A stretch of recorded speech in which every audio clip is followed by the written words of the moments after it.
Tonyo, dinalhan kita ng almusal. Malakas na tawag ko.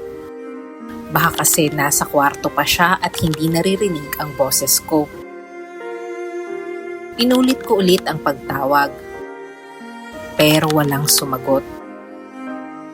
Tonyo, sumilip ako sa kwarto.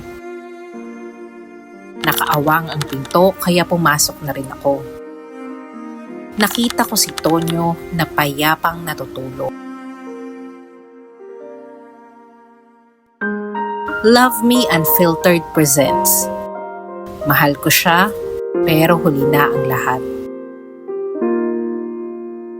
Ako si Elsa, 36 years old, single at may-ari ng isang maliit na karinderya dito sa Nueva Ecija. Sa tagal ko nang nagtitinda, marami na rin akong nakilala. May mga dumaan lang, may mga naging kaibigan, at may mga naging suki na halos parang pamilya ko na rin. Pero may isang suki na lagi kong inaabangan, si Tonyo. 45 years old na si Tonyo. Biyudo at may isang anak na may sarili na ring pamilya.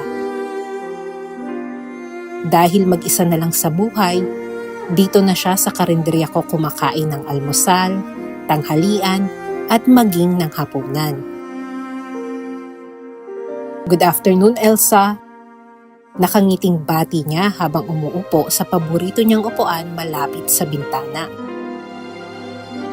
Isang order nga ng adobo at isang tasang kanin. Hindi ko alam kung bakit, pero tuwing naririnig ko ang boses niya, parang gumagaan ang pakiramdam ko. Agad akong kumilos para ihanda ang order niya.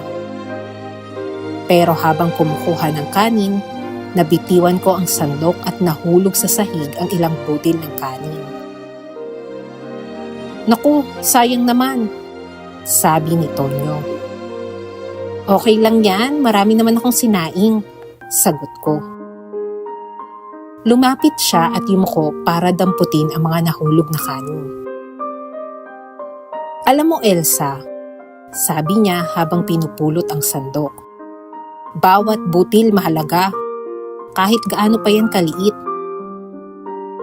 Napatingin ako sa kanya. Parang sa buhay lang yan.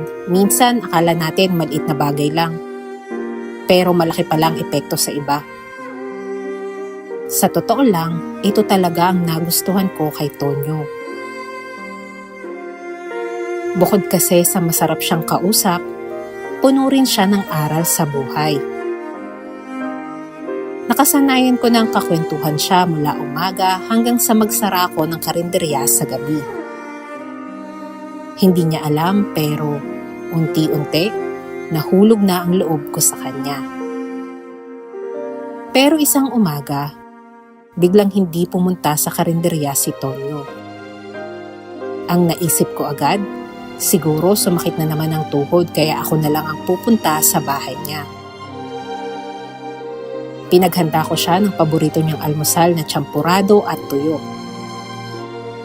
Sinamahan ko na rin ng kape.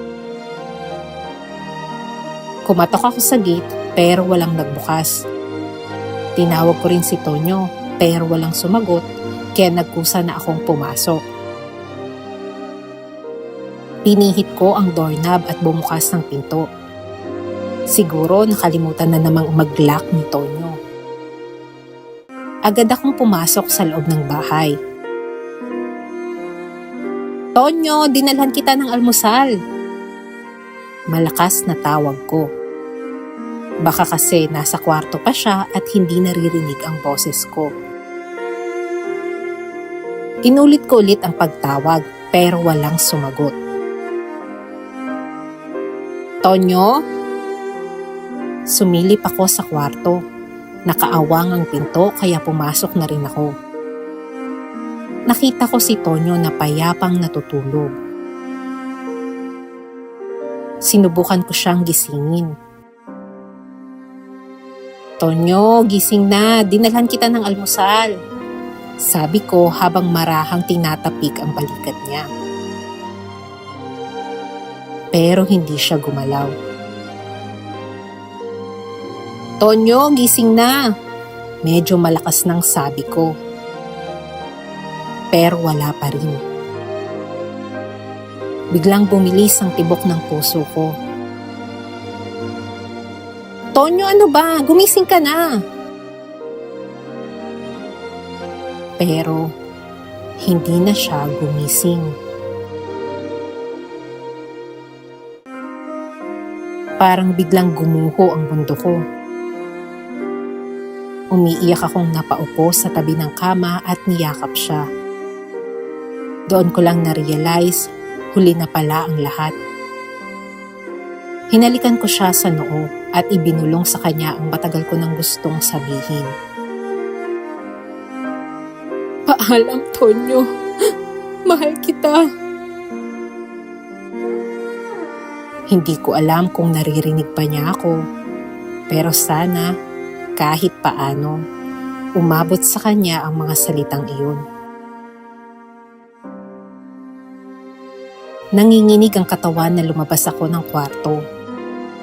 Pero bago ko tuluyang maisara ang pinto, napansin ko ang isang maliit na papel na nakapatong sa mesa malapit sa bintana.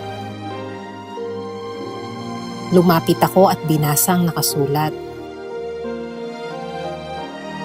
Elsa, kung mauna man akong mawala, gusto ko lang magpasalamat sa bawat umagang pinapasaya mo ang buhay ko.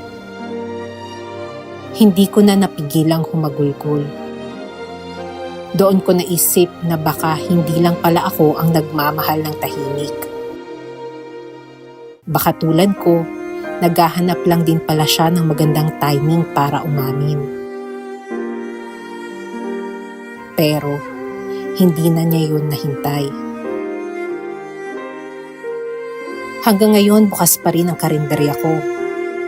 At tuwing umaga, hindi ko maiwasang mapatingin sa paborito niyang upuan sa may bintana. Wala na doon si Tonyo. Pero mananatili siya dito sa puso ko.